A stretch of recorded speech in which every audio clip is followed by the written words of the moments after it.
guys, it's Meg. What's up? What's poppin'? Welcome to the podcast. We're romanticizing our summer. The weather is warmer, the sun's out longer, so what are some crystals that match the vibe of summer? And we actually did a whole episode on crystals from season 4, episode 7, if you want to go back and listen to that. So I don't have a source for today's episode because I was deep diving over everything I could find on the internet. I really thought this wasn't going to take me long for researching. Like, my plan was to research for this episode and then maybe like episode 7 and 8.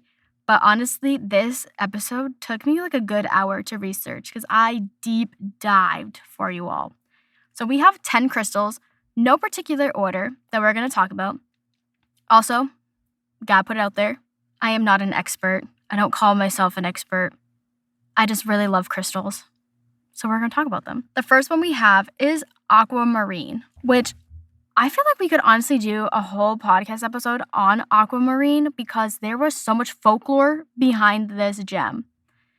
But it was first discovered around 400 to 300 BC, give or take. Ancient Greek and Roman folklore say that aquamarine fell from the treasure chest of a mermaid. Then this stone, rock, crystal was found modern day, and by modern day I mean 1723, and it was rediscovered in Siberia, which is crazy to think about because aquamarine is often associated with the ocean. Like, they were saying that's literally where the name came from. The technical makeup, for those of you who are sciencey, is it claims it is part of the beryl family. Now, spiritually, it is seen as a very calming stone. It brings about spiritual awareness and intuition. And historically, this is a fun fact, sailors would carry this stone with them because they used it for protection while at sea. Many claimed that it was protecting from drowning. It offered safe passage through storms, and even was an antidote to poison. Isn't that so fun? The second crystal we're going to talk about is citrine. Now, here's the thing about citrine. It was often mistaken for topaz, so information is going to be mixed up. But from what I could find, is it's around ancient times, maybe around 300 BC. And like I said, because it's so similar to topaz, the history is mistaken identities. But in the 1600s, a Spanish conquistador discovered it in a Bolivian mine. And then it was rediscovered in the 1960s and was a huge part of like the hippie peace love era. And for those who are sciencey, this one is a type of quartz. Also, natural citrine is very rare to find because I'm pretty sure it's often just heat-treated amethyst that gets called citrine. Another fun fact from you. They say this word could either come from the French word citron, which means lemon, or the Latin word citrina, which means yellow. And this is known as the merchant or money stone. Now, spiritually, this stone means abundance, prosperity, creativity, and what? Protection. A lot of these stones for summer kept saying that they were a protective stone against negative energies, which is great because we just want to have our hot girl summer. Number 3, I forgot to look up how to pronounce it because I do not ever pronounce this crystal right. So, one second. I'm pretty sure there's a silent letter. I think it's peridot. Peridot. Peridot. Peridot. Peridot? Peridot. Peridot, peridot. All I know is this is a green stone. We're just going to call it light green stone, specifically. Oh, I should have mentioned, aquamarine's blue. Feel like most people can put that together. And then citrine's yellow. So this stone, what we're talking about now, the peridot, however you pronounce it, it was first discovered around 1500 BC in what is known as today's St. John's Island. And just like citrine, this stone was often mistaken for emeralds so many times that there are conspiracy theories that Cleopatra was actually wearing this gem instead of emerald. And for our sciencey people out there, this is a form of olivine. Ancient Egyptians called it gem of the sun, believing it protected its wearer from night terrors. Spiritually, this stone is used to ward off evil spirits, stabilizes you, is for good luck, really good for your health, and for prosperity. Number 4, starting to become one of my favorites, is moonstone. So the thing about moonstone, it is very unknown when it was first discovered. But from what I could find, it's ancient times, like it is old. That many ancient civilizations believed it was made from moon beams. And for our sciencey people, it is part of the feldspar group. This gemstone for many years has been seen as a beautiful adornment and a powerful talisman. Its spiritual meaning is it's connected to your divine femininity. You can harness the moon's energy, so it brings about calming, balancing, and intuition. It is soothing, it is inspirational, and it enhances psychic's abilities, and it is also, like every other stone we've talked about, protective. I love my moonstone. I have a moonstone ring I wear every time I leave my house, basically. I got it for my 24th birthday, and let me tell you, she changed my life. Number 5, tiger's eye. This was the stone that, if you've seen Practical Magic, Jilly was wearing. This is the stone she freaked out about and was like, where's my tiger's eye? This is tiger's eye. And what do you know? It is from ancient times. And it was recently discovered in the late 1700s, early 1800s. For our sciencey people, this is a quartz mixed with, listen, this is the Hey Guys, It's Meg podcast. So we know we don't pronounce things right on here, and that we always forget research and editing. Meg needs to come in. So this is quartz mixed with crocodilite fibers. And this is also a brown stone. I forgot to mention, moonstone is clear, but it kind of reflects blue. It's so pretty. But tiger's eye is brown typically, but you can also have red tiger's eye and blue tiger's eye. The spiritual meaning behind regular tiger's eye is it gives you courage. It is a grounding and stability. It protects you against negative energies and wards off the evil eye. Number 6, we have Miss Turquoise.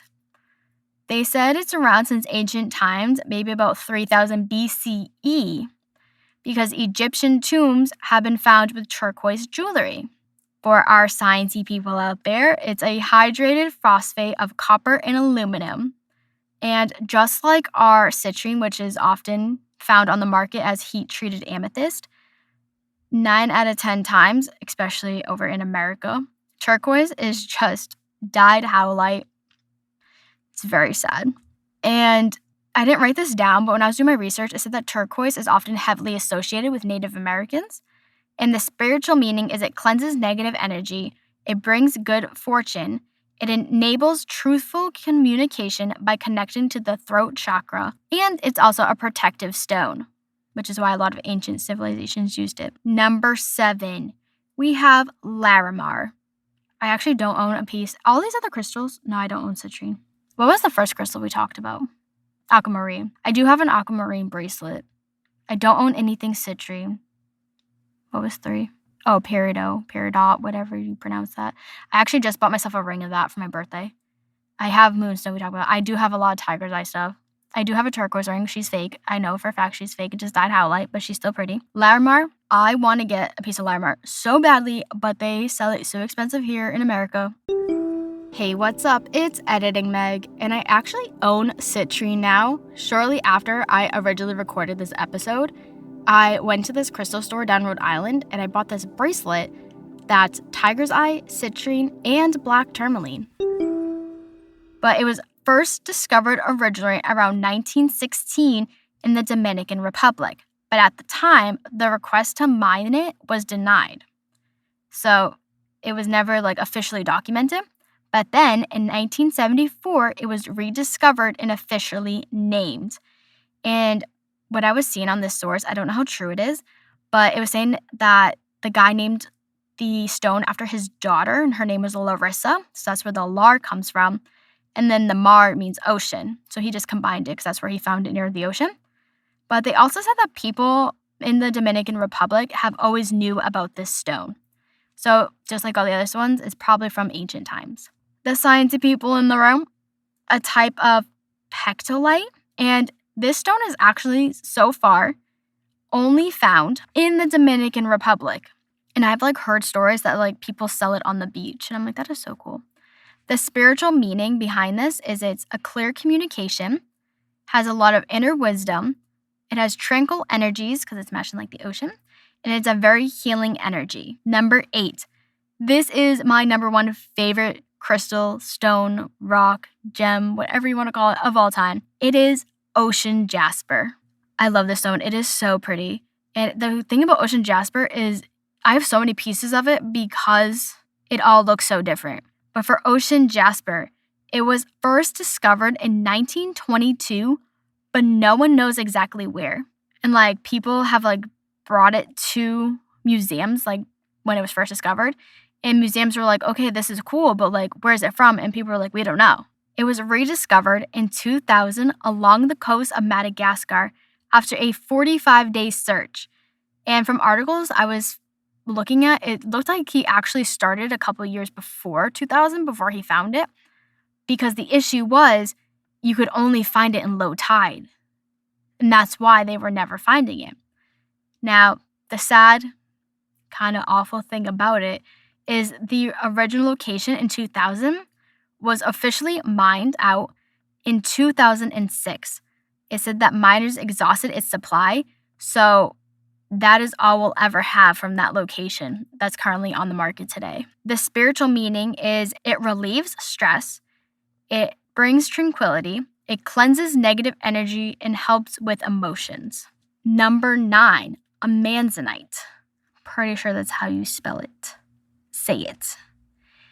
This gem, there is no exact date when it was discovered because it goes all the way back to the Stone Age. You heard me right. Ancient Sumerian and Babylonians used it to create seals. That's how old it is, this stone. And it's just a bluish green color. I don't know really how to describe it. Oh, ocean jasper is in so many different colors. There's orange, there's red, there's purple, there's blue, there's green. You name it, ocean jasper probably has it. But amanzanite is... Did I even tell you what type of... I didn't tell you. Ocean jasper is a form of calicodora, which is a form of quartz. It's basically patterned. But back to amanzanite. All the way back to the Stone Age. It is a tectosilicate mineral. We're just moving on. It is referred as the stone of courage and the stone of truth. It empowers you to search within and discovers one's own truth and integrity, to move beyond fear of judgment or confrontation. And it is seen as a very protective stone. And the last stone, crystal, we're going to talk about is, drumroll please, Little Miss Sunstone, which has some really cool folklore behind it too. It was first discovered in the early 1800s, supposedly. But there is a legend, a little folklore, if you will, that says that the Native American folklore says a great warrior was wounded by an arrow. His blood got onto the sunstone, and it said that it not only transferred his spirit to the stones, giving them sacred power, but that is also the reason why they have a reddish hue to them. Because they're a little orangey, red, speckly, beautiful stone. I didn't tell you what type of stone this is because I didn't write it down. So, editing Meg, for my sciencey people, sunstone is a form of microcline or oligoclase feldspar. It's a type of feldspar. Thank you for that, for my sciencey people. I got your back. And the spiritual meaning behind sunstone, it is said to bring joy, optimism, protection against negative energies, and psychic attacks, bring about a feeling of courage and independence. And now we're going to lead into this week's segment of Deep or Dumb. And we know how this is going to go, but cue the music here. Welcome to Deep or Dumb, the thought spiral we're all about to go on. So this week, we're going to ask, Do you think crystals are deep or dumb? I think they're deep. I love them. I think they have cool folklore behind them. I think they are pretty to look at, pretty powerful if you believe in it. And I'm a huge fan. I have crystal jewelry. I have crystals just around my room. And they're cute and they're fun and I love them. But let me know on Instagram on the poll what you think. So, when summer rolls around, maybe you go buy yourself some new crystals and really embrace the energy that this season has.